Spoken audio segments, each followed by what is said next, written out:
Buenas noches, hermanos. Qué bendiciones para nosotros el poder recibirle en este programa Escudriñando las Escrituras. Estamos transmitiendo desde nuestra iglesia Villanueva, ubicada en Aurora de Arapelita, San José, Costa Rica. Nos bendice muchísimo el poder contar con su presencia en esta noche. Sea muy bienvenido. A nosotros nos bendice tanto el poder llegar hasta sus vidas, el poder transmitir esta palabra, este mensaje. Y en esta noche me gustaría que todos ustedes se alisten, estén preparados con su Biblia, lapicero, cuaderno. Y hoy vamos a estar apercibidos a lo que Dios quiere hablarnos como iglesia. Entonces me gustaría que antes de iniciar con este programa hagamos una oración para tener este programa en nombre de Dios.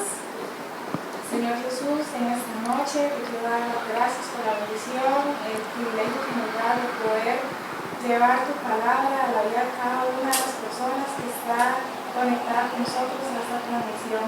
Damos gracias, Señor, por todas las personas que hacen este programa posible. Queremos pedirte que tú tomes el control de esta noche, de todo lo que vamos a transmitir, que tú hables a la vida de cada persona, toma el control. Bendice a cada persona que está hoy viendo este programa. Llénanos de ti. Te pedimos que seas tú hablando en nuestras vidas en esta noche, Señor. Gracias por todo lo que estás haciendo y por lo que harás. En el nombre de Jesús. Amén. Bueno, hermanos, hemos estado estudiando a lo largo de esos 3 meses la carta de Efesios, escrita por el apóstol Pablo. Y hoy vamos a estar estudiando los versículos 19 y 20 del capítulo 1. Así que antes de pasar a mis hermanos, quiero saludar a la pastora Lidia, a Francisco González, a Grace García, a Reina, a Mabel, a Guadalupe Jiménez y a la pastora Sandra Coruño, que están conectados con nosotros a esta transmisión. Que Dios los bendiga y ahora le doy el pase a nuestro pastor Ramón Mendoza y a Luis. Buenas noches. Buenas noches, hermanos, que el Señor les bendiga. Qué buena oportunidad y qué privilegio el que Dios nos concede en esta noche de poder estar aquí y transmitir para ustedes, hermanos, y compartir en esta noche muy hermosa, muy linda, compartir este tema que nos ha venido a lo largo de varios meses ya tocando. Esto pues obviamente, como siempre lo hemos dicho, obedece, hermanos, a la necesidad que todos tenemos de poder comprender las Sagradas Escrituras, y de ahí pues nuestro tema o nuestro título que le hemos dado a este programa de Escudriñando las Escrituras. Hoy creo que lo que vamos a hablar va a ser de mucha importancia, mucha relevancia en nuestra vida. Pero antes de todo, pues una vez más agradecerles a cada uno de ustedes por su gentileza de acompañarnos, de estar con nosotros. Quisiera pedirles también de que si usted tiene algún comentario que hacer, usted lo pueda hacer con toda libertad, y así de repente también, pues usted también pueda participar ahí desde su hogar. En esta noche voy a darle el pase a mi hermano para que él pues pueda saludarlos, dirigirse a ustedes también en esta noche. Muy buenas noches, queridos hermanos, que el Señor les bendiga. Muchas gracias por estar hoy aquí con nosotros. Estoy muy alegre de poder una semana más estar aquí para compartir con todos ustedes, y como decía el pastor, saque la disposición para este tiempo, para escudriñar las Escrituras. Tome su libreta, tome su Biblia y preparémonos para escudriñar el tema que tenemos preparado para hoy. Amén.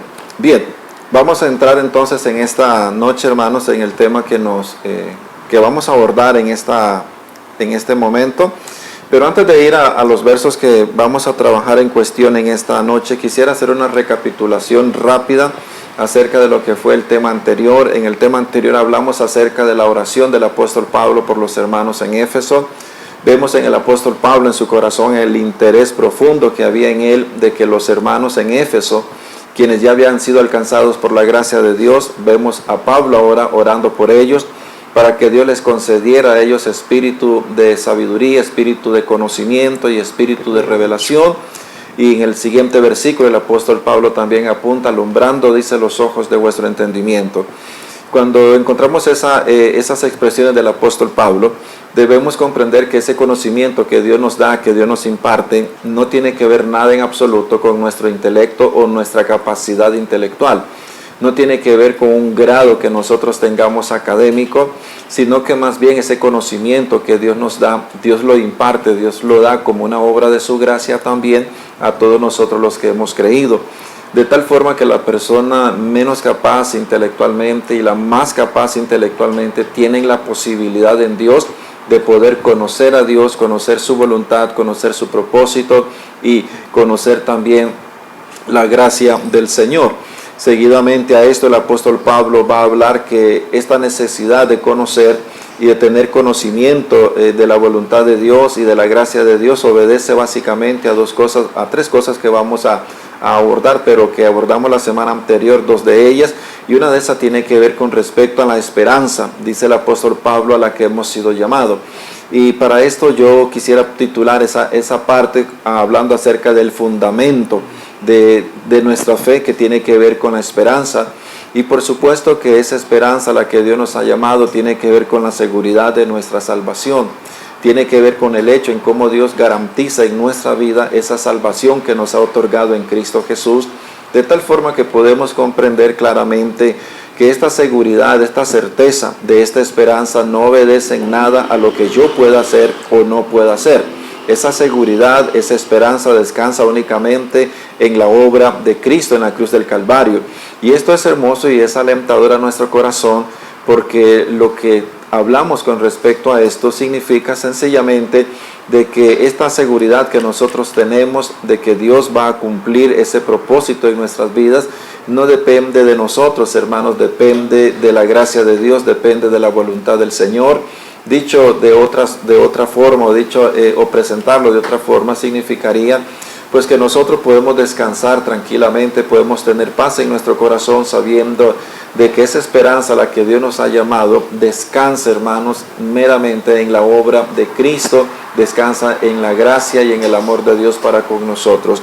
Nosotros tenemos una gran riqueza hablando de nuestra fe, hablando del Evangelio. Nosotros somos muy distintos a todas las religiones del mundo. Y aunque esto suene un poco arrogante y tal vez soberbio, pero no tiene que ver nada con arrogancia ni soberbia, sino con verdad. Todas las religiones del mundo sustentan su vida eterna o sustentan una vida más allá de la muerte, pero la sustentan en las obras que el hombre puede hacer. Cualquier religión, incluyendo la religión tradicional oficial, descansa en el hecho de lo que el hombre pueda hacer, de lo que el hombre es capaz de hacer delante de Dios para su eternidad. Y en este sentido, pues encontramos que el Evangelio es el único mensaje de Dios dado a los hombres, en el cual nuestra esperanza no descansa en nuestras obras, sino que descansa en la obra de Cristo. Por eso la Biblia nos habla en la carta a los Efesios de que nuestra salvación ha sido una obra de gracia y ha sido no por nuestras obras, sino por Dios.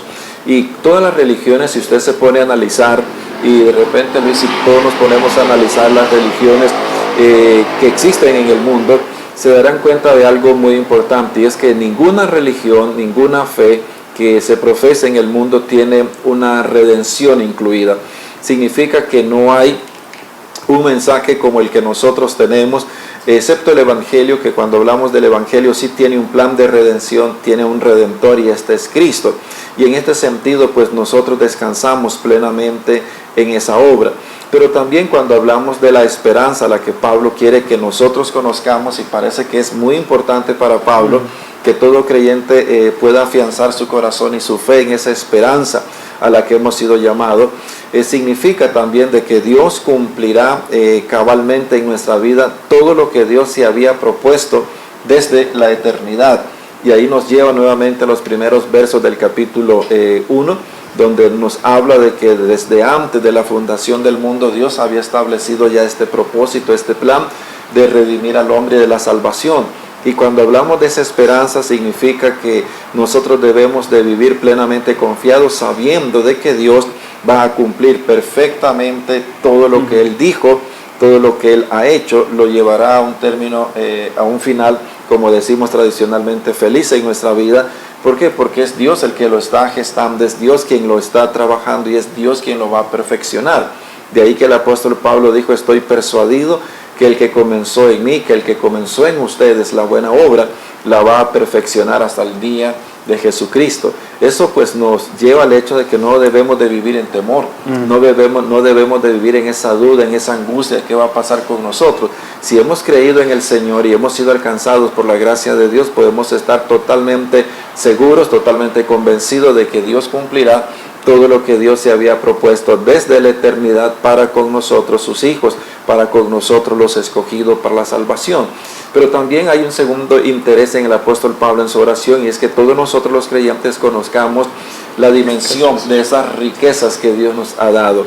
Y cuando Pablo habla de riquezas, está hablando en dos sentidos. Número uno, que el creyente, nosotros los hijos de Dios, ahora somos un tesoro invaluable para Dios, somos personas especiales para Dios, somos personas muy amadas para Dios, y eso Dios lo toma como un tesoro.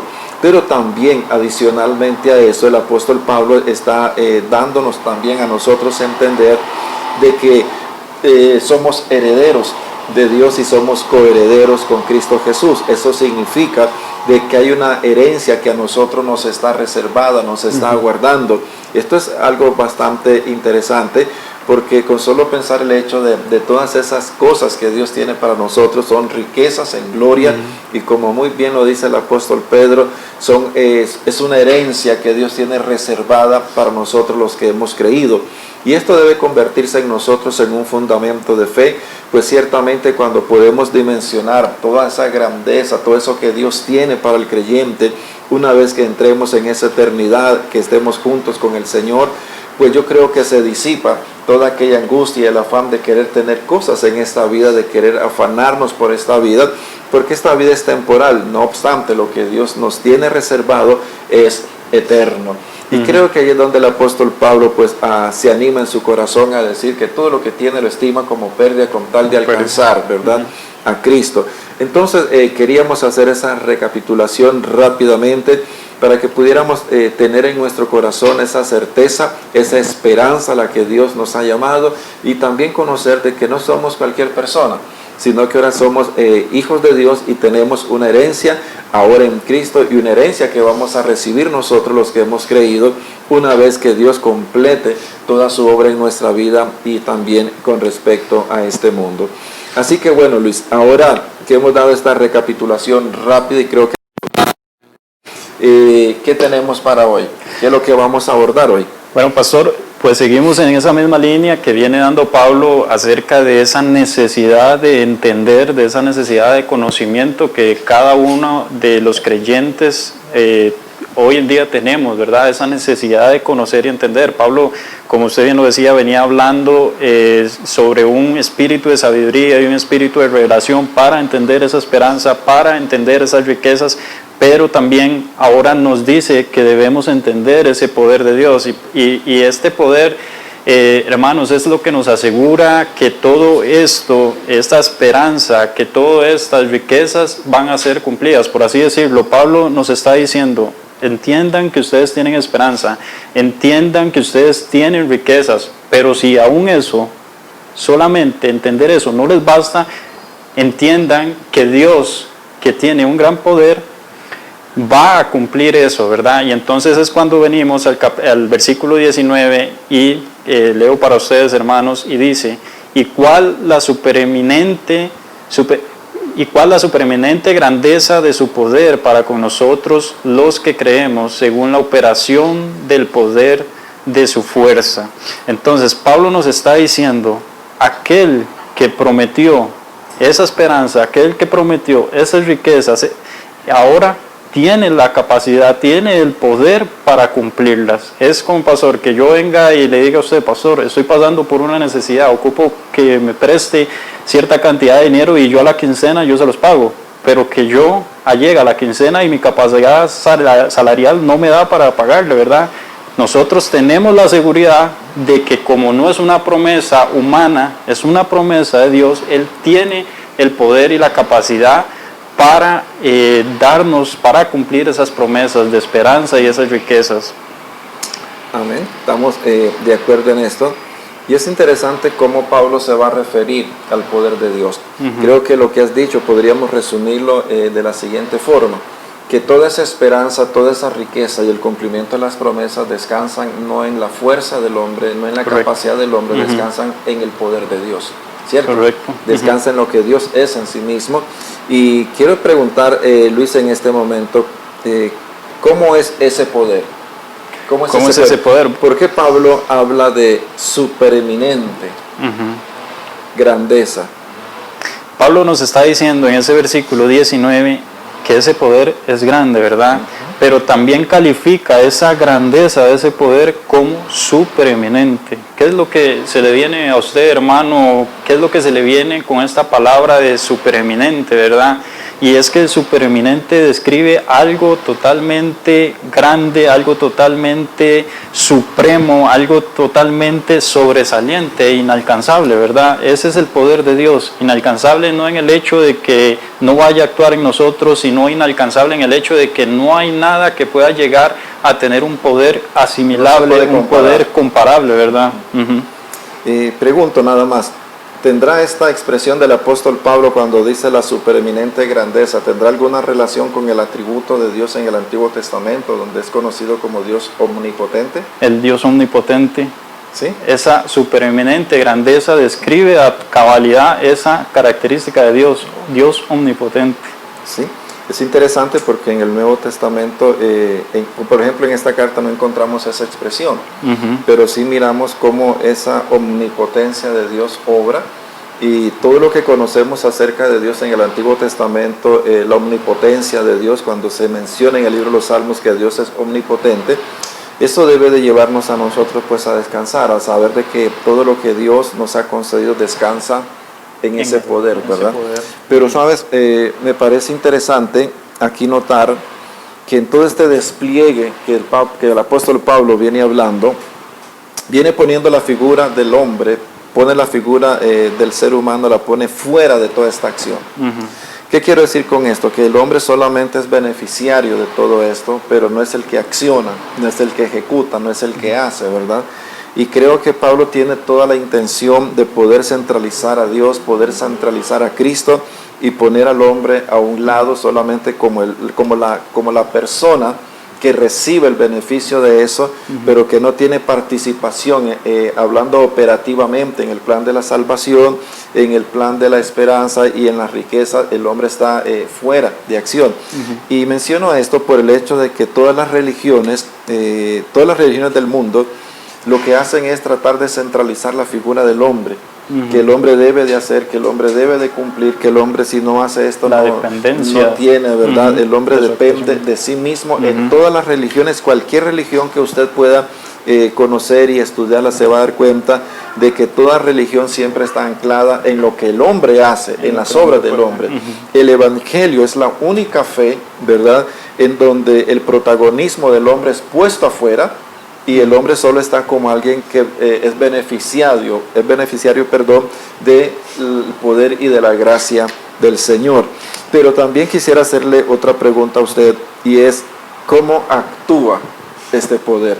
Ahora sabemos cómo es este poder, y Pablo usa pues esa expresión como diciendo no hay comparación al poder de Dios. Dios está por encima de todo.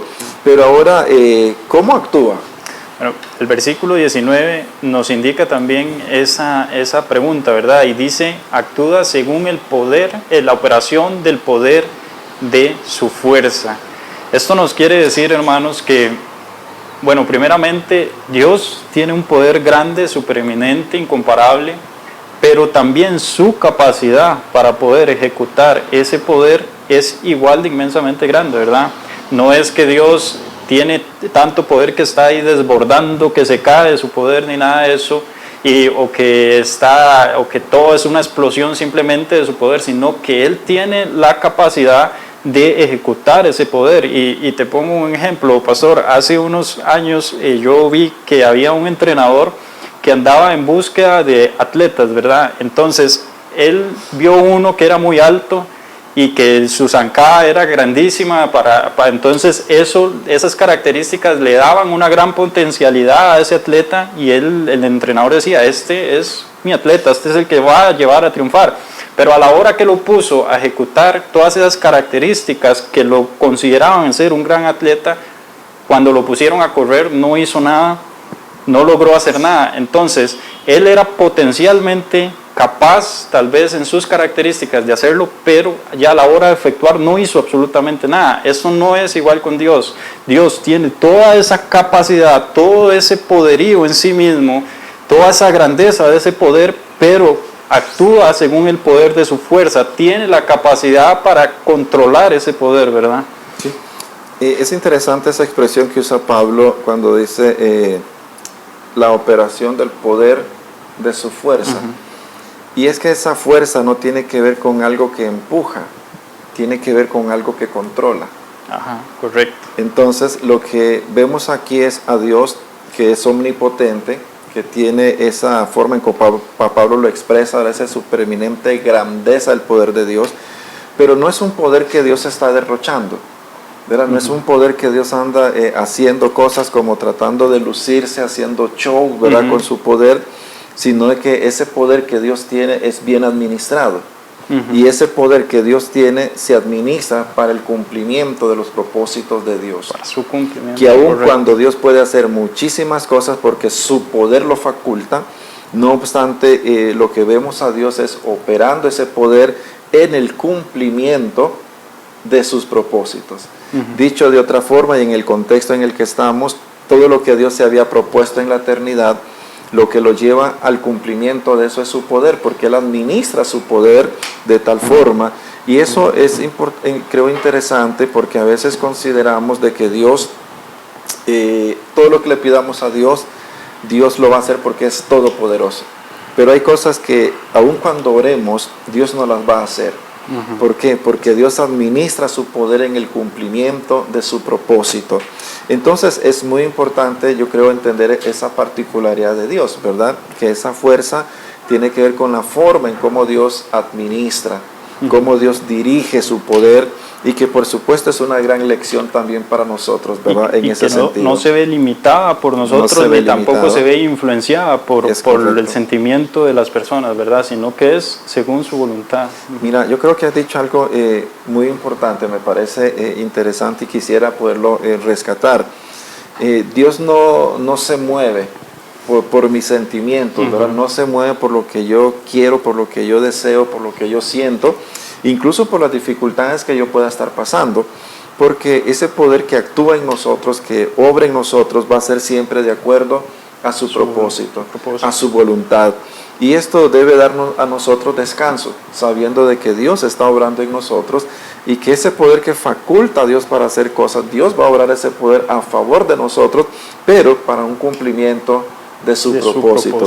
Una vez más, el capricho, si cabe la palabra, el capricho del hombre queda fuera, porque Dios no se mueve por eso, Dios se mueve por su propósito y administra correctamente ese poder. Pero ya que hemos hablado un poquito acerca de esto, yo creo que la pregunta lógica que debemos de hacer es sobre quiénes se manifiesta ese poder. ¿Sobre quiénes se manifiesta sobre quiénes se manifiesta ese poder? El versículo 19 nos dice también la respuesta a esa pregunta, y dice: ¿y cuál la supereminente grandeza de su poder para con nosotros? ¿Quiénes son esos nosotros? Nosotros, los que creemos. Los que creemos. Nosotros, los que creemos. El poder de Dios actúa sobre todos, actúa sobre el mundo, pero esa capacidad, esa manifestación que tiene un claro entendimiento de esa en aquellos que creen. Solo en aquellos que creen. Entonces de repente alguien por ahí puede leer esta escritura y encuentra esa palabra del poder de Dios, dice en nosotros, y de repente pudiera atribuirse a decir, mira, es que ese poder de Dios obra en mi vida, y tal vez no es un creyente. Pero yo creo que es importante aclarar eso o traer luz a esa expresión, porque Pablo está hablando para con nosotros, ¿verdad? Está hablando obviamente de él, está hablando de los hermanos en Éfeso. En otras palabras, está hablando del creyente, de aquel que ha sido alcanzado por la gracia de Dios. Ese poder de Dios obra, ¿verdad?, en la vida de esos creyentes, en la vida de todo creyente, y por supuesto que no solamente para los hermanos en Éfeso.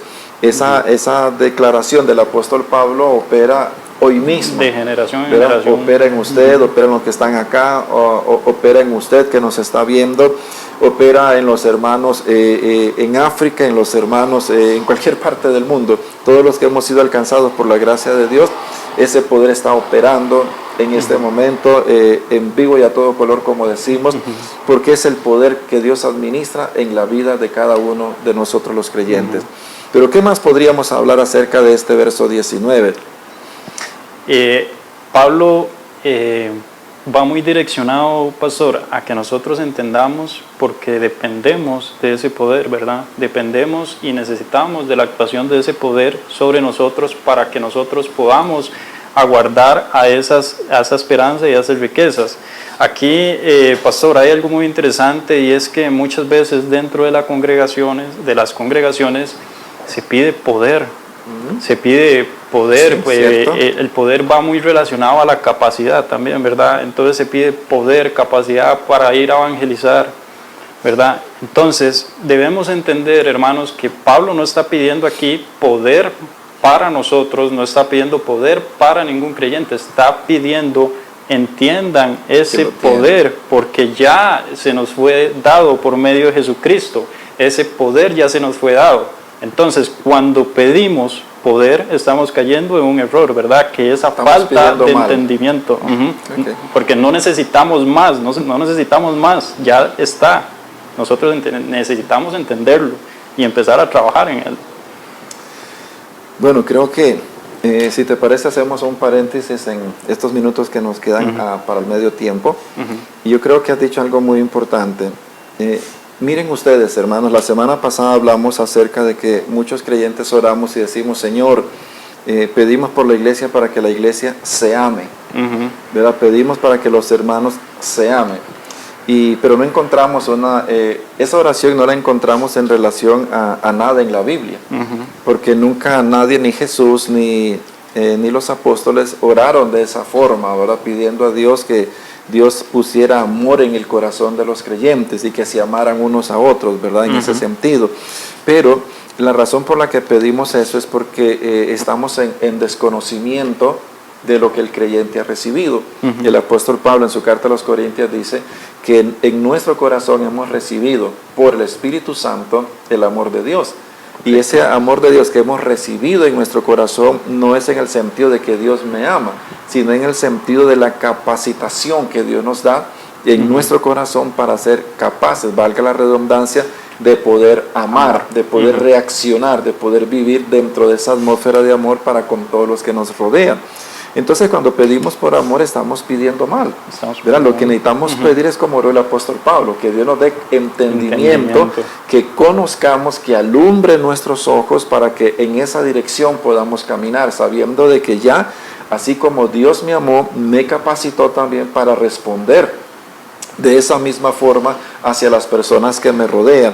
Y otra vez nos encontramos aquí en ese asunto, porque es muy típico, es muy cultural en las iglesias, que siempre oramos por poder, pedimos a Dios poder, Señor, danos poder para esto, danos poder para lo otro, pero qué interesante es que Pablo no está pidiendo que ellos reciban poder, está pidiendo que ellos tengan conocimiento de ese poder que opera y que Dios administra en la vida del creyente, lo cual significaría una sola cosa, que la iglesia ha sido revestida con el poder de Dios para cumplir con los propósitos de Dios. Aquí el tema es si yo conozco eso y si creo en eso. Entonces, si yo sé que ya Dios me lo ha concedido y tengo fe en esto, entonces sencillamente debemos de obrar, sabiendo de que cuando predicamos, que cuando oramos, hay un poder que Dios administra sobre nosotros que va a hacer que las cosas pasen, ¿verdad? Y sucedan, porque es Dios operando a través de nuestra vida. Pero quiero hacerte una pregunta, a ver cómo nos va, y tal vez para ustedes también, hermanos. ¿Listos? ¿Por qué pide la iglesia poder? ¿Por qué pide la iglesia poder? ¿Por qué pedimos por poder? Creo que es una pregunta ahí que nos puede complicar un poco, ¿verdad? Bueno, compliquémonos entonces, compliquémonos. Pero muchas veces la iglesia pide poder por el hecho, primeramente, de no entender esta verdad que Pablo está hablando, y segundamente porque podemos llegar a una frustración, ¿verdad? A una frustración me refiero al hecho de que vemos y que tal vez no pasan las cosas como nosotros queremos, porque muchas veces esperamos las cosas en nuestra vanidad. Entonces, al no suceder así, empezamos a pedir: Padre, por favor, dame poder, Espíritu Santo, dame tu poder, dame, ¿verdad? Entonces empezamos en eso precisamente por una frustración, ¿verdad? Bueno, estoy de acuerdo contigo. Cuando regresemos, hermanos, vamos a ir a un pequeño corte para algunos avisos para ustedes, muy importante para nosotros la iglesia, y posteriormente a eso seguimos conversando un poquito de esto, ¿de acuerdo? Ok, bien, damos el pase a nuestra hermana Kimberly. Bueno, muchas gracias por estar conectados y un saludo muy especial a las personas que se han estado conectando a esta transmisión. Estamos estudiando el libro de Efesios, el capítulo 1, versículo 19, y nos han dejado con la pregunta: ¿por qué la iglesia pide poder? Entonces yo espero que usted esté súper conectado con la palabra que nos está haciendo enseñar el día de hoy. Y quiero recordarles a todas las mujeres que mañana tienen su culto de mujeres a las 7 de la noche, mañana jueves, así que aproxímense por acá, mujer, o trate de estar de 10 a 15 minutos antes de las 7 para que podamos tener todos los protocolos y usted no se pierda de nada. También recordarles que el sábado tenemos todos los servicios: niños a las 10:30, la Red Junior a las 2 de la tarde, jóvenes a las 5, y los varones se van a estar reuniendo a las 7 de la noche. Y el domingo tenemos nuestro culto dominical a las 10 de la mañana, así que recuerde que tiene que estar también 15 minutos antes, y que todas las personas que han hecho su reservación, si por alguna razón usted ve que no va a poder estar acá, le pedimos que por favor cancele su reservación 2 días antes, para que así podamos darle espacio a las personas que quieren venir y por alguna razón pues se quedan sin campo. Y también, si usted no viene a la hora, si usted tal vez ese día le tomó un poco tarde, ocupamos que venga puntual, antes de las 10, porque si no su campo se le va a ceder a las personas que sí están un poco antes y se quedaron sin reservación. Así que bueno, estos serían los anuncios. Siga conectado con esa transmisión y lo dejo ahora con el pastor Ramón Mendoza. Buenas noches. Bien, continuamos entonces, hermanos. ¿Por qué la iglesia pide poder? Estamos de acuerdo en que la iglesia en estos tiempos pide poder por la frustración, ¿verdad? Porque intenta hacer cosas, se esfuerza en hacer cosas y de repente no vemos resultados como quisiéramos verlos nosotros, ¿verdad? Pero nosotros, hermanos, debemos de comprender que los resultados y los efectos al trabajo que hacemos es de Dios. Nosotros estamos solamente en el deber de creer en lo que Dios nos ha dado y obedecer a lo que Dios nos ha mandado. Y el resultado de lo que suceda o no suceda, eso es de Dios, y Dios es el que tiene que ver con ese asunto. Pero encuentro que hay otra razón por la que nosotros pedimos poder, y me parece que esa otra razón obedece a nuestra propia vanidad. Y es que de alguna forma queremos sentirnos que tenemos algo, ¿verdad? En el caso de los que predicamos, a veces podemos caer en esa vanidad, que pedimos a Dios unción, pedimos a Dios poder, porque lo que queremos en lo hondo de nuestro corazón es sentir de que podemos hacer cosas y podemos lograr cosas, ¿verdad? Pero creo que esa obviamente es un gran error, porque del mismo hecho de pedir poder es un gran error. ¿Por qué? Porque simple y sencillamente ya lo tenemos. Ya Dios nos lo dio a nosotros. Aquí cabe entonces, muy importante, me parece, Luis, y a ustedes, hermanos, iglesia también, es importante poder entender que Dios es omnipotente, pero recordemos que Dios administra ese poder. Y eso significa que van a haber personas, obviamente, a las que Dios va a capacitar de una forma mucho más allá de la capacitación que todos tenemos por general. Eso hablamos ya entonces de personas que Dios ha escogido, que Dios ha llamado para diferentes ministerios, y que tienen una potencia hermosísima. Un caso, por ejemplo, miramos a un Felipe siendo diáconos en el capítulo 6 de Hechos, pero más adelante miramos ya a Felipe no siendo diáconos, miramos a Felipe siendo un evangelista y cómo con la predicación del evangelio estremece toda la ciudad de Samaria. Y eso es impactante, por supuesto, pero no vemos que eso suceda con todos. No. Sucedió allí específicamente con Felipe, lo cual entonces debemos de aprender, ¿verdad? Que dentro de la gracia de Dios, Dios ha capacitado a alguno. De hecho, el apóstol Pedro nos enseña que todos nosotros administremos, o sea, que pongamos en ejercicio los dones que Dios nos ha dado de acuerdo al poder de Dios que obra en nosotros.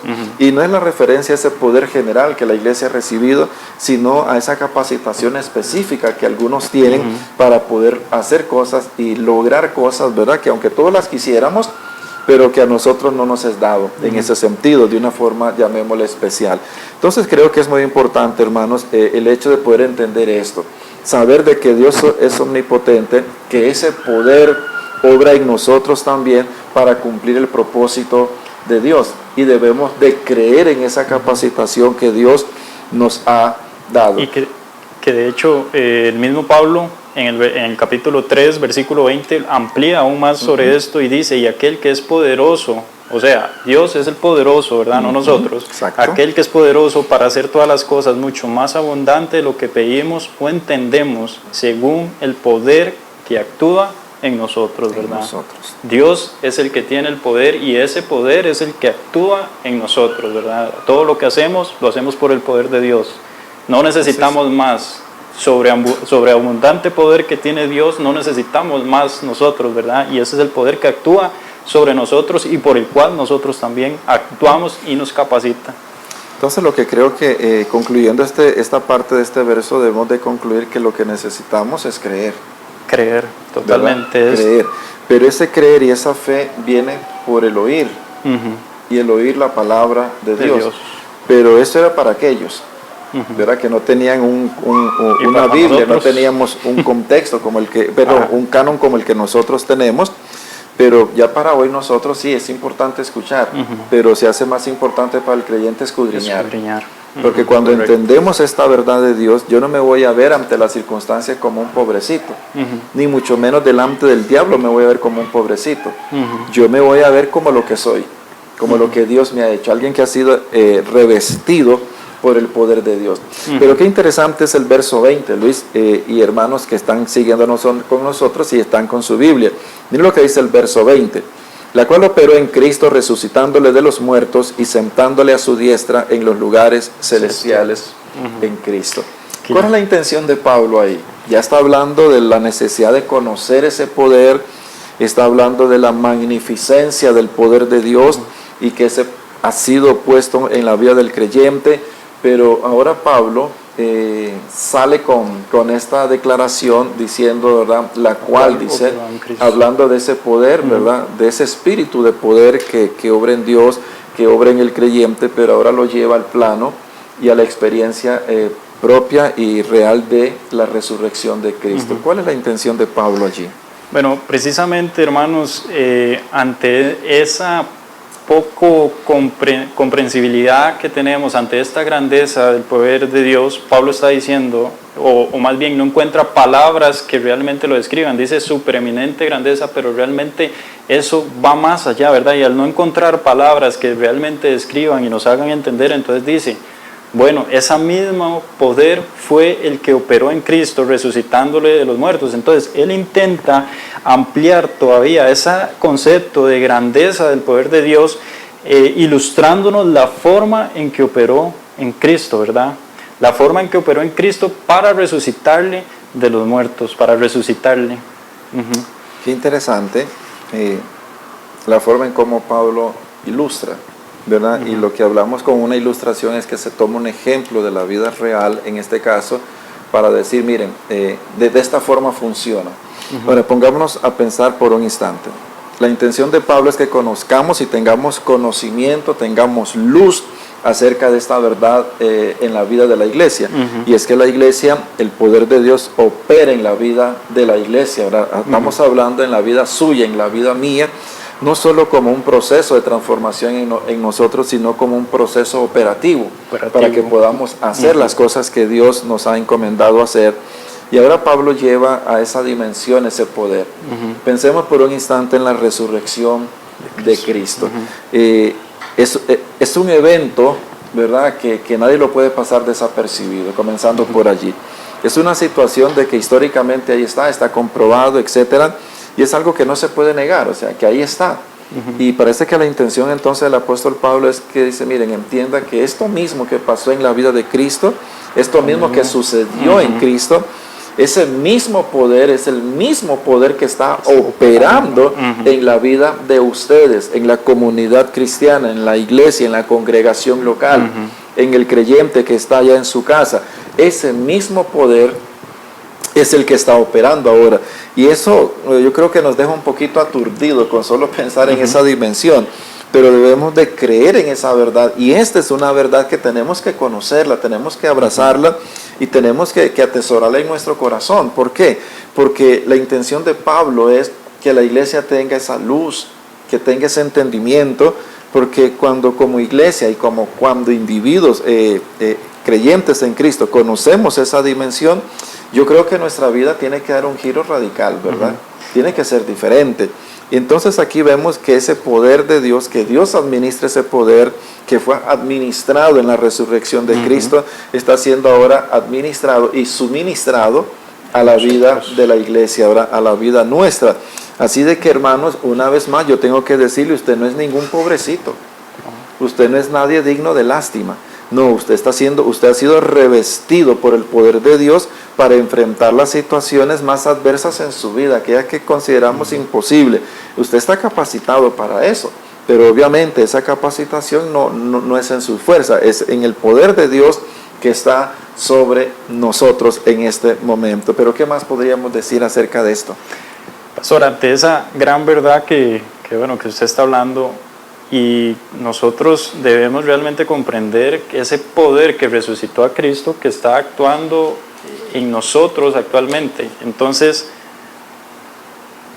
¿cómo podemos decir que no hemos sido impactados por ese poder? Definitivamente alguien que ha sido impactado por el poder de Dios, ese mismo poder que resucitó a Cristo, debe actuar conforme a ese poder, ¿verdad? Porque dijimos ya, no necesitas más poder, ese sobreabundante poder ya está en tu vida por medio de Cristo. Entonces, ahora vamos a actuar con ese poder. Ese impacto que tiene el poder definitivamente tiene que ocasionar algo en mí, ¿verdad? Definitivamente tiene que ocasionar algo que cambie mi forma de pensar, que cambie mi forma de hablar, que cambie mi forma de actuar. No podemos creer que podemos seguir en lo mismo. Ese poder tiene que ocasionar algo, y esto lo vemos, pastor, en muchos ejemplos a lo largo de la Biblia que fueron impactados por ese poder de Dios, ¿verdad? Podemos ver a un Jacob cuando estuvo en la lucha con el ángel, que fue tocado por ese poder de Dios, y qué fue lo que pasó al final con él, ¿verdad?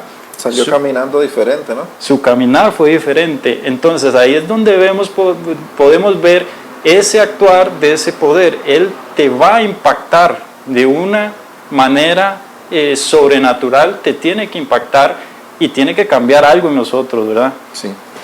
Creo que lamentablemente cuando nosotros ignoramos verdades, ignoramos principios e ignoramos fundamentos de nuestra doctrina cristiana, no nos queda más que de repente comercializar algún tipo de expresiones, ¿verdad? Que son bíblicas, pero que sencillamente las comercializamos. Por ejemplo, aquí estamos viendo cómo el poder de Dios resucita a Cristo. Obviamente hay un efecto sobre la vida de un cadáver, ¿verdad? Algo que está muerto, algo que está sin vida, vuelve a la vida por el poder de Dios.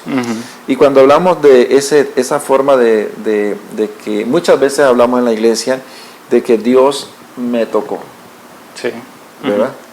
Estamos en un culto y decimos, no, es que Dios me tocó.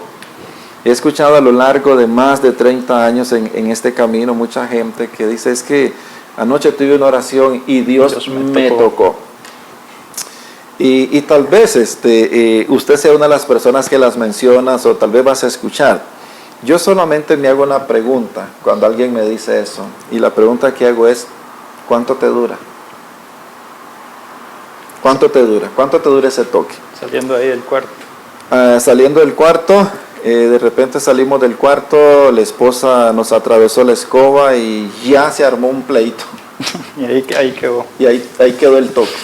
Sí. Salí de la oración, Dios me tocó y de repente los chiquillos en su naturaleza y bendición, que son fogosos, hicieron ahí algo, ¿verdad? Inmediatamente sale a relucir mi carne, ¿verdad?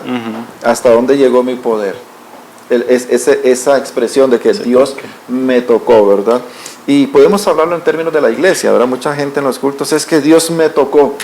¿Y hasta cuándo te dura? Saliendo de la iglesia. Saliendo de la iglesia, ¿verdad? Porque saliendo de la iglesia algo me topé, un hermano, qué sé yo, me vio feo, como sea, y hasta ahí me llegó el toque. Le robaron el toque. Lo que quiero decirte es la forma tan barata que hablamos con respecto al poder de Dios. Pensemos por un instante que usted va caminando por la calle, te atravesas la calle y de repente viene un camión y te golpea, un camión que viene a 40, 50 kilómetros por hora y te golpea. ¿Qué te pasa?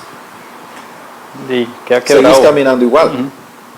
¿Cierto? Para nada, jamás. ¿Verdad que no? No, o sea, jamás. hay una evidencia, hay un impacto. Entonces yo creo que sencillamente ajustándonos a la Biblia, alguien que es tocado por el poder de Dios inevitablemente tiene que manifestar evidencias. Moisés subió al monte, fue tocado por el poder de Dios y había una expresión en su persona.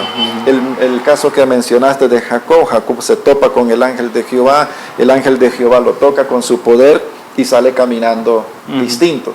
Sí. Algunos hermanos siguen caminando, ¿verdad? Después de decir, pero caminan feo. Pero Jacob siguió caminando y se demuestra a lo largo de su vida que después de eso fue otro hombre. Un Isaías, por ejemplo, ¿verdad? Donde dice, miré al Señor y cuando lo vi caí como muerto. Es que cuando Dios toca, cuando Dios afecta una vida, la resucita, la transforma, la cambia, la hace distinta. No podemos pensar y suponer nosotros que hoy Dios me tocó, pero yo sigo siendo el mismo. Y mañana ocupo que me toque. Que me vuelva a dar un retoque, ¿verdad? Sí. No. Es que cuando Dios te tocó, hermano, iglesia, cuando Dios te tocó, te tocó. Porque es imposible, ¿verdad? Decir, es que Dios me tocó, pero aquí sigo. No. Y eso pasa por ese desconocimiento que hay acerca de esta verdad que Pablo está mencionando. Y es que cuando ignoramos verdad, y tal vez esto no lo olvide usted, cuando desconocemos verdades, ya sea porque adrede queremos ignorarlas, porque no vamos a la Escritura, cuando ignoramos verdades, lo único que nos queda es comercializar esas verdades. Entonces hablamos de ese famoso poder, hablamos de ese toque maravilloso, etcétera, pero no nos afecta en nada. En realidad simplemente fue, yo no sé si decir que de repente fue un ángel que pasó volando y nos tocó, pero yo creo que cuando Dios te toca, te toca. Y no hay forma de evitarlo. Y eso es importante. No se puede evitar la manifestación de ese toque. Imagínense a Cristo siendo resucitado, pero inmediatamente hay una transformación en él, ¿verdad? O sea, hay una evidencia. Y Pablo, cuando habla acerca del capítulo 2, cuando habla del poder de esa gracia, ahí vamos a ver esto también más adelante, cómo esa gracia cuando toca a alguien, ese poder de Dios cuando toca a alguien, lo resucita literalmente. Estábamos muertos en el pecado y cuando somos tocados por el poder del Evangelio, hay una resurrección en nosotros. Ya no somos los mismos, no pensamos lo mismo, no deseamos lo mismo. Algo pasó en nosotros, porque es una evidencia de que Dios nos tocó, de que verdaderamente el poder del Evangelio nos ha tocado y nos ha alcanzado. Esta verdad es realmente importante, pastor, porque nos abre los ojos, ¿verdad? E incluso nos da llena de conocimiento también para poder, no sé si decir, discernir, ¿verdad? De también todo lo que escuchamos muchas veces por la televisión, por medio de las redes, que dicen que esas personas que dicen, es que yo tengo el poder, pero si esa persona tiene el poder, yo también la tengo. ¿Por qué entonces yo me voy a ir a seguir a esa persona solo porque dice yo tengo el poder? Y vemos que esto ha contaminado mucho el cristianismo, ha contaminado mucho el evangelio, el de esas personas que dicen es que tengo el poder. Un día vi un caso de un pastor que solo puso un sombrero o una corbata, no sé qué era, y decía, si pasas de ahí está el poder de Dios, si pasas por ahí y entonces venía una fila de hombres y al pasar por ahí entonces empezaban a brincar y ya fueron tocados, y ese fue el toque, que empezaron a brincar, ¿verdad? Pero es que ese toque real del poder de Dios no es que te va a hacer pegar ahí alaridos ni nada de eso, sino que es vivencial, ¿verdad? Es ese una poder transformación que capacita, ¿verdad? Ese poder que te va a llevar a trabajar realmente, a vivirlo realmente, y que, como usted decía, pastor, en el caso de que pase un camión, ¿verdad? Usted va a empezar a caminar diferente, pero yo Si le es que aseguro logras que cuando caminar. Si es que logras cuando caminar llegó ese después de camión, eso. yo le aseguro que mucha gente alrededor se puso y empezó a ver que usted estaba mal. Cuando usted es impactado por ese poder de Dios, usted va a empezar a caminar diferente, y también a su alrededor van a empezar a ver que su caminar es diferente, ¿verdad? Sí. Creo que una vez más, y tal vez para finalizar con esta parte, es importante, iglesia, que podamos entender el espíritu y el pensamiento de Pablo. ¿Cuál era la necesidad que embargaba el corazón de Pablo de orar por la iglesia? No solamente una necesidad de que oremos porque hay que orar, sino que Pablo tiene bien direccionado su corazón y sus ojos, su espíritu en esa oración, y Pablo lo que está suplicando a Dios, que el entendimiento, nos puede dar luz, nos puede dar ese discernir de la verdad de Dios. Es el único Dios mismo que nos puede ayudar en esto, y es que Pablo tiene la gran necesidad y entiende esa necesidad de que la iglesia debe de conocer. Más que sentir, la iglesia debe conocer. Y ese conocimiento no viene de una forma, hablemosles, mística, donde yo estoy aquí sentado y de repente me cayó una luz y ya comencé a conocer toda esa verdad, porque nunca ha funcionado así. Moisés subió 40 días al monte para recibir la ley. O sea, no fue un de repente de que Moisés ya tuvo la ley, no, tuvo 40 días allá, ¿verdad? Cuando vemos la vida, por ejemplo, del apóstol Pablo tiene su conversión en el libro de los Hechos, capítulo 9, pero va a pasar un tiempo, y cuando Pablo escribe su carta a los Gálatas en el primer capítulo, habla acerca del evangelio, y dice que yo no lo recibí por mano de hombre, sino por revelación de Jesucristo. Y más adelante él da una referencia que después de su encuentro con Cristo tuvo 2 años en Arabia, donde realmente nadie sabe, y si alguien dice es que estuvo haciendo esto, pues simplemente está expresando una opinión, pero no hay un fundamento bíblico, ¿verdad? Pero por esa referencia, que no conocemos exactamente el lugar donde Pablo estuvo, pero sí lo que sabemos es que el evangelio que él recibió, lo recibió por revelación.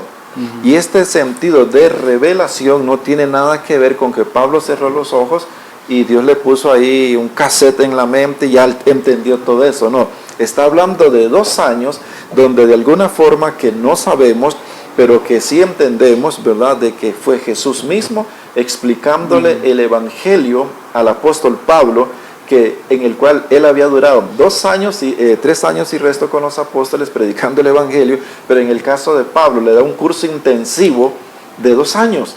Y entonces cuando Pablo sale una vez más a la luz, ¿verdad? Antes estaba en el anonimato, pero Pablo ahora comienza a predicar ese evangelio que le fue dado, le fue enseñado, pero le fue enseñado, ¿verdad? No es que simplemente le apareció en la mente. Y a veces nosotros tenemos como esa sensación al ir a la Escritura, queremos o deseamos de que de una forma ahí mística, extraña, ya Dios nos dio. No, esto tiene que ver, hermanos, con ser intencionales.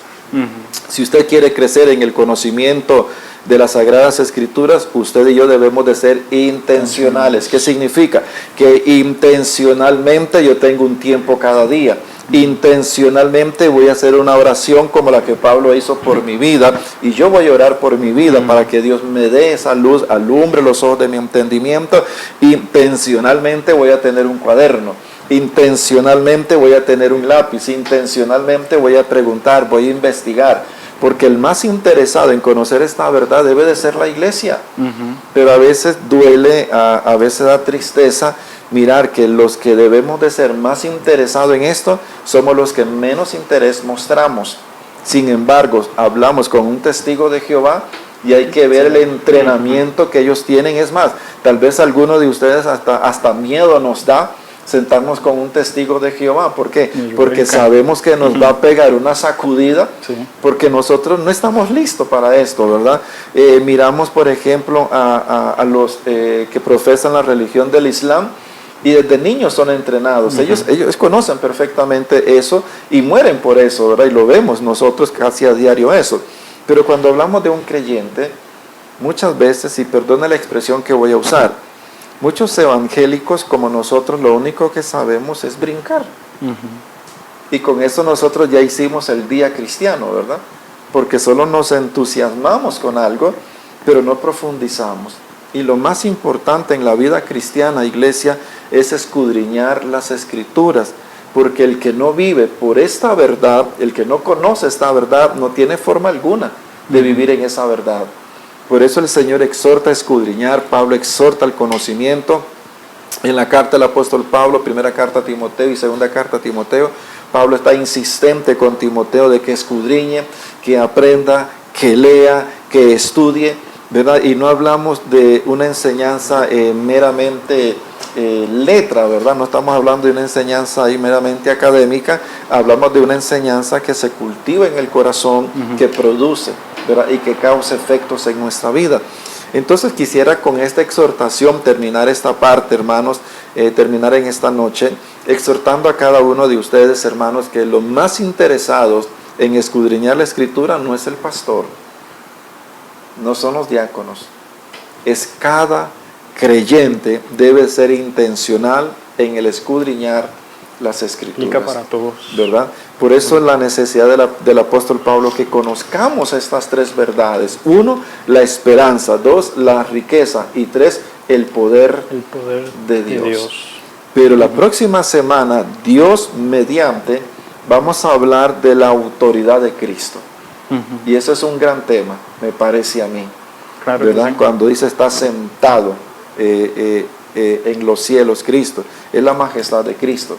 Por el cumplimiento del poder de Dios igualmente. Igualmente. Y después vemos cómo se incluye aquí ya a la iglesia. Y es la primera vez que el apóstol Pablo va a hablar de la iglesia. Correcto. Y ese tema de la iglesia nos va a ocupar por lo menos 2 bloques de enseñanza para hablar qué es la iglesia. Porque a veces encontramos mucho desconocimiento de qué es la iglesia y vemos la iglesia como un grupo social, ¿verdad? Un club social. Pero la iglesia no tiene que ver nada con un club social.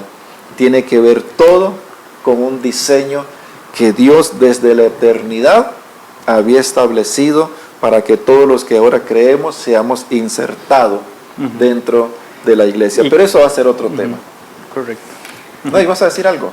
No, y que simplemente no es que Dios dice, ustedes son una iglesia, sino que realmente da una importancia y un propósito a la iglesia y en el cual debemos vivir, y todo eso lo vamos a ver en las próximas semanas también. Bien, queremos agradecerles, hermanos, una vez más su paciencia y gracias porque de verdad que nos motivan, nos alientan y nos confortan al que usted pueda integrarse con nosotros y pueda participar también con nosotros de estas enseñanzas. Aquí no estamos en posición de que todo lo sabemos y que todo lo que decimos es santa palabra.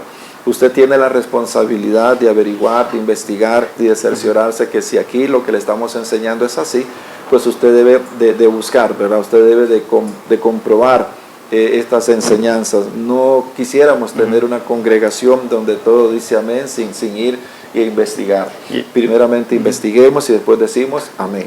Y algo muy importante también, pastor, es no simplemente tomar apuntes y dejarlos ahí, sino que también estarlos repasando. Dice la ciencia en educación que 48 horas después se olvida todo. Sí. Entonces es importante estar repasando también todo lo que vamos viendo en estas semanas.